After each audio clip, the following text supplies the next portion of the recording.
So, an interesting article I saw the other day. Basically, Ford Ford's AI hire, shall we say, backfired a little bit, especially in terms of upfront costs. That much I'd argue. Here's essentially what I'm getting at.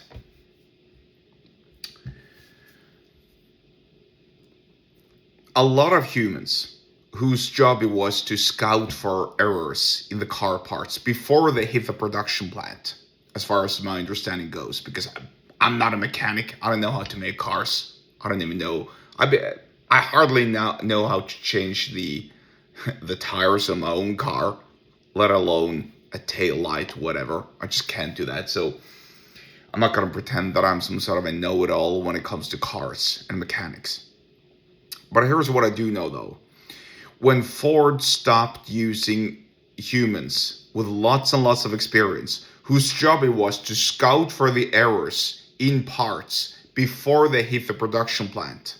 In other words, scouting for errors in a piston or a valve or, I don't know, some other part of the car engine before it's being assembled completely to a brand new car.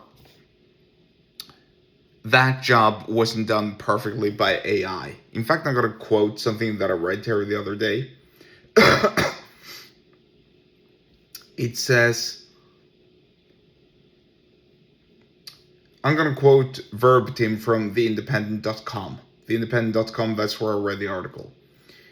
The US automaker, that is Ford, the US automaker hired over 350 veteran engineers, referred to internally as graybeards, over the past 3 years in order to address mistakes made by automated systems. The staff will lead quality reviews after the automation issues cost the company billions of dollars. Whoa, think about that. Bloomberg reported. While some workers will also help improve and train the AI systems. We have been relying more and more on automated quality systems and not getting the desired results, said Kumar Galotra,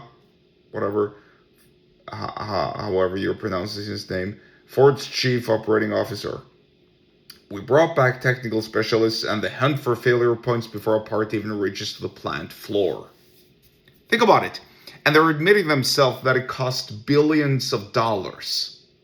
Really, because of these automation issues. Because a machine doesn't have what a human has, namely instinct and experience.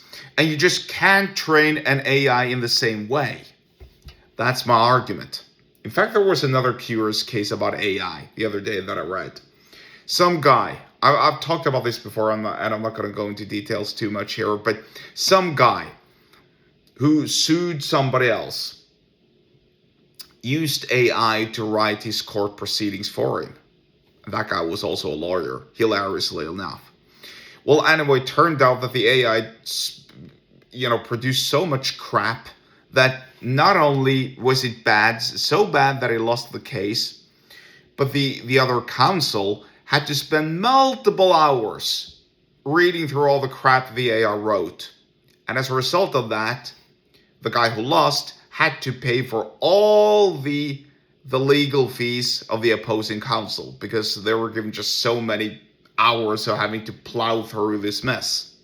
Pretty hilarious. I'm kind of imagining that the AI scouting for mistakes and bad auto parts does the same.